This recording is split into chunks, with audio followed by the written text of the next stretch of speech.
Hi everybody, this is Grandma Bev.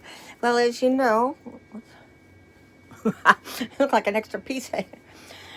I'm on my way home to Washington State now from Arizona, and I needed to record videos to post ahead of time so that you guys won't forget me. So I'll have them all scheduled to come on different days every so often. And today I'm going to do a video, something that you're not used to me doing, but it's actually what I started out doing my YouTube videos on, and that's on cruising. I've had this info that I've been saving to do a video on, and we're starting to come around to where we might be able to cruise, and we've got ours scheduled for September, what's the date, 22nd is when we actually get on the ship. So we're hoping by that point. So let's see. I've got two to do. Let's see. Oh no, I actually have three. Okay, one is 12 bad decisions that could ruin your cruise. Now this I grabbed a long time ago. So as I run across things that I feel maybe have changed, I'll give my 2 cents worth. And when have you not known me to give my 2 cents worth? That's cute. I've got Isaac Mizrahi on the TV back there behind you. Oh, the cute outfit, but it's a dress. I don't wear dresses. Okay. 12 bad decisions that could ruin your cruise. Now, I may agree with some of these, I may not. You may agree, you may not. The first one is that you don't read the fine print. You've got to read fine print, especially now when it comes to putting deposits down or paying the full amount for your cruise, because you don't know if they'll get canceled. And you want to know what their policy is for refunding you. You got to find that out, because that's a chunk of money. I mean, like with us, we don't want to book our airfare yet because we don't know how long you can wait to rebook your airfare if they cancel it, because we need airfare for a year after that. Anyway. Like I say, they said there was, they heard one thing about a blogger who was denied boarding because she was too many weeks pregnant. Well, yeah, who wouldn't think of, I mean, I myself, I would think of that, when I was younger. But there could be information dealing with that. It's within, the cruise line's rights to change their itinerary. So if they change the itinerary, you can't get mad. If they change it, it's for a good reason usually. Just go with the flow. That's what you're there for, not to pick apart every little thing, All right. You picked the wrong season, speaking of picking. Now, luckily, most of the cruise lines only go to certain areas during certain seasons. They don't even go to some of the areas during, like say you don't find, like the U.S. cruise ships, and it's all changing. They're all changing their itineraries. You know what's going on with the CDC and all that stuff for here. And over in Europe, they're having their own issues. So, by season, Bob and I shouldn't give away our secrets, we like to go in like September, because by then a lot of people are back to school, like who might travel with kids, so there'll be less people maybe on the boat, on the ship, I should say, in the ship.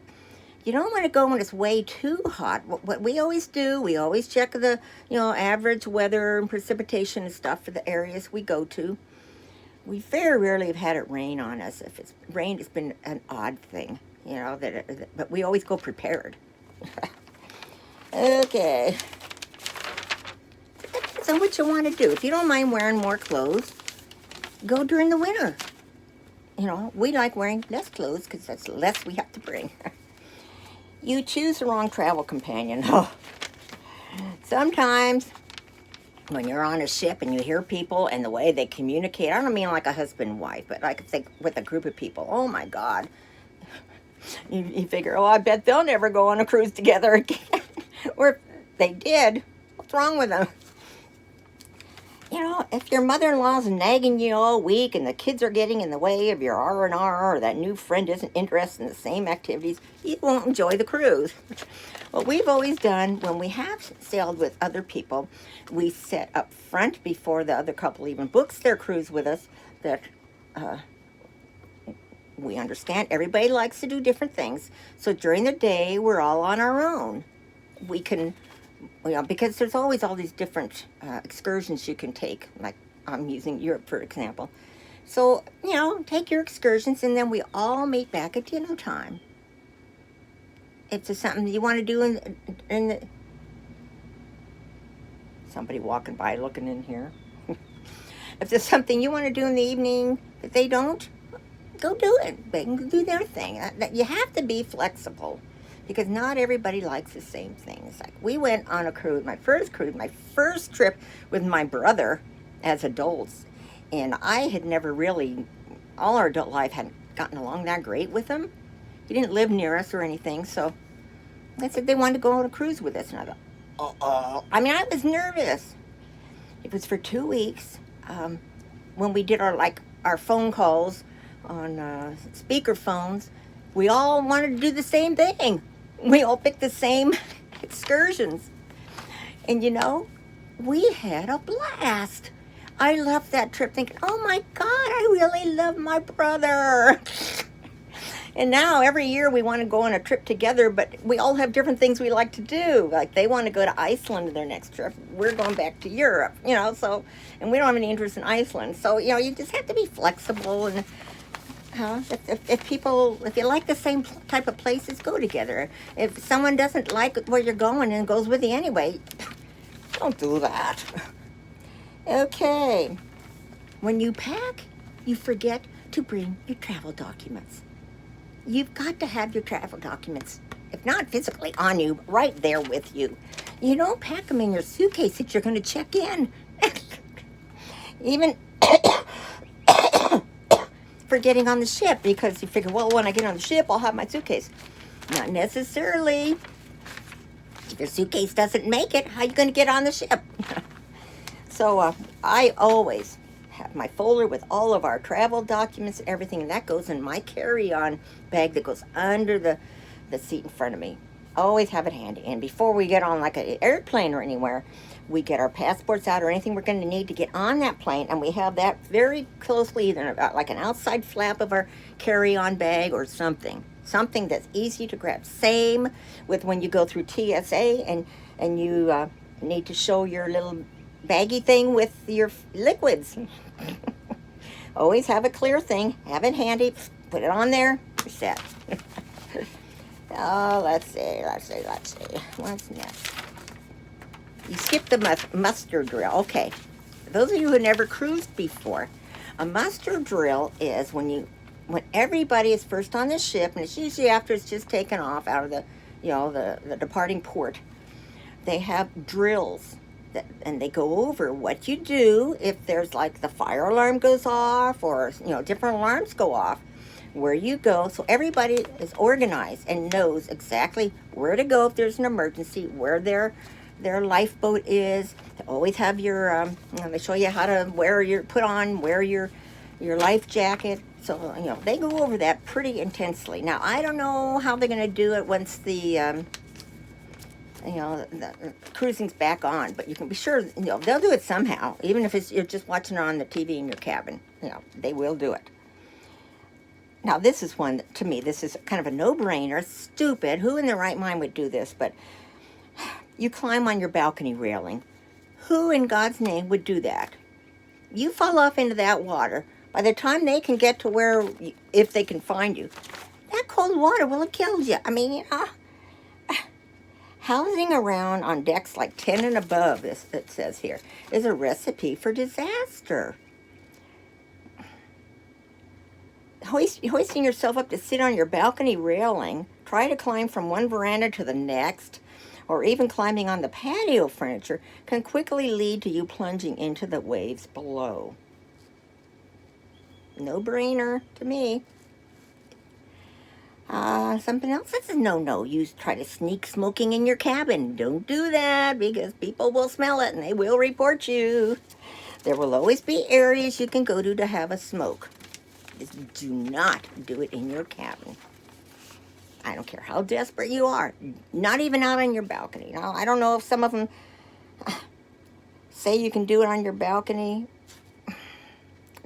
They're all different. That's why you need to read the fine print before you go. Oh, let's see. You forget the all aboard time. Okay. Say you're in Amsterdam, okay, and you've gone off on your own, the two of maybe your husband, wife, whatever, and you get busy having so much fun that you don't realize how much time it's going to take back to get back to the ship, or you forgot the time, or neither one has a watch or anything on. If you're not back on time, they may leave without you. That's one of the reasons why the cruise lines encourage you to book excursions through them, because if the ones you book through them are late coming back, they won't leave without you. I mean, we've been in the dining room after we've been out all day on our own excursion, and we always make sure we get back at least an hour before we're supposed to take off. And we've been up there watching as they're waiting for, the buses to come back. And there's been times when people were forgotten. They're constantly saying, the name of somebody, please report to, so-and-so, please report to such and such. Because they know who's on and off that ship. So always be cognizant of time. On a cruise, it's the only time I wear a watch, or any travel for that matter. I'm the watch person. I've got the watch on, always keeping time. We make sure before we book our excursions, if we're doing it not through the cruise line, so that may change with COVID, with virus. So make sure that they're going to have you back in time, and make sure that they have a guarantee. If they don't get you back in time, they will make sure they get you to your next port.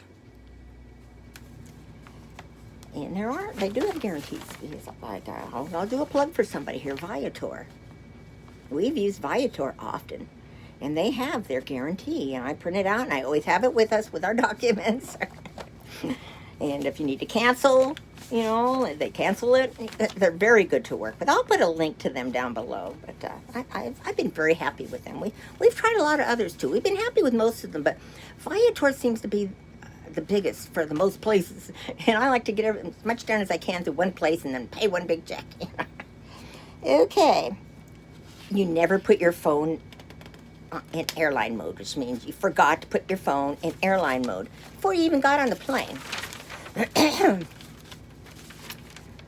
If your cell phone is downloading texts and accepting calls at sea or in port, if you don't have an international plan, you will be flabbergasted when you get your next bill. Roaming charges are outrageous on our cruise ships, so be sure to put your phone in airline mode or turn it off completely. I either have an airline mode or turn it off. Now, we're talking about the next time we go, we're going to get something like, Bob knows what it is, a SIM card when we get to the country. So it shouldn't cost as much if we're with a different cell phone provider now, so if they don't cover, anyway, check into that before you leave too, as to what your phone can and can't do when you're gone. You double dip in the spa? Well, I'm sure this is changing on them now. Spa treatments on cruise ships don't come cheap. They don't. They are even more expensive when you accidentally double tip. Most cruise lines automatically tap on a 15 to 18% gratuity to your spa bill and leave a line for an extra tip. You want to see who's going to look, who's not, and see that if you're not thinking straight and you're blissed out post-massage state, you might enter an additional tip and be out of, okay, it's covered up with my staple. Anyway. It's nice to have those things on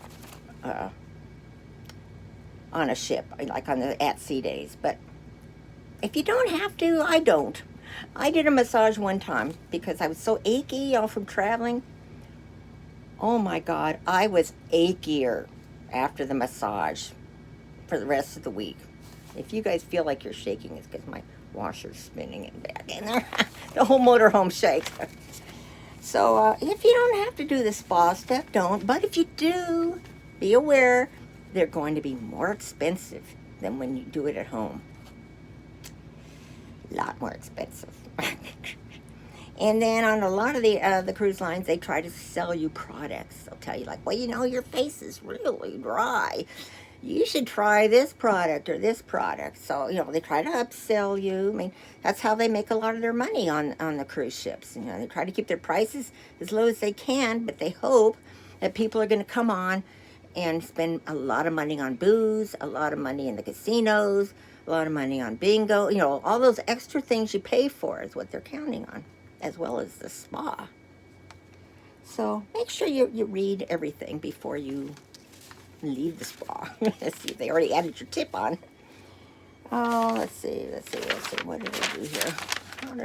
How'd that get back on that page? Ooh. Excuse me. Okay. This is a good one. You pack all your clothes before getting off the ship. Now, the night before you get off the ship, they have you pack your suitcases that are going to be offloaded to go to the airports, right? So you pack everything. Don't pack everything. You need to have your clothes you're going to wear the next day.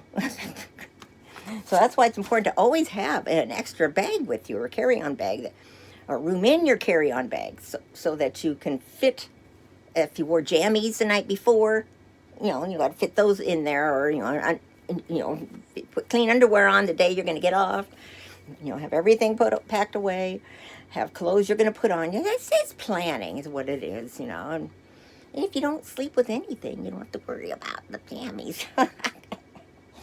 But always have your clothing that you want to wear the next day and flying home, because you're not getting back in that suitcase. It disappears from the hallway, and you don't see it until you get off the plane at your final destination, usually. So pack anything you think you might need, especially like on the plane. If you think you'll need some of your electronics, or your iPads, computer, cell phones.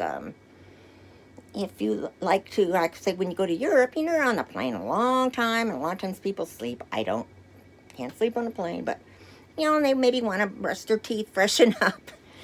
So make sure you've got that kind of stuff if you want to have use of them before you get home.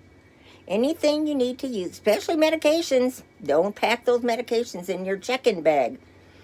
Put them all in your carry-on. So, that'll do it. So what y'all think? Comments below. Like if you like. Subscribe if you haven't subscribed. And if you have any questions about cruising, feel free to ask. Bob and I, we're coming up on, I think, just about our 20th cruise. So, and we've tried a lot of different cruise lines. So please, if you have any questions, ask. We love to help people. So I hope you're all having a good day, and I hope you're all able to travel soon like we are hoping to also. I love you all. Bye.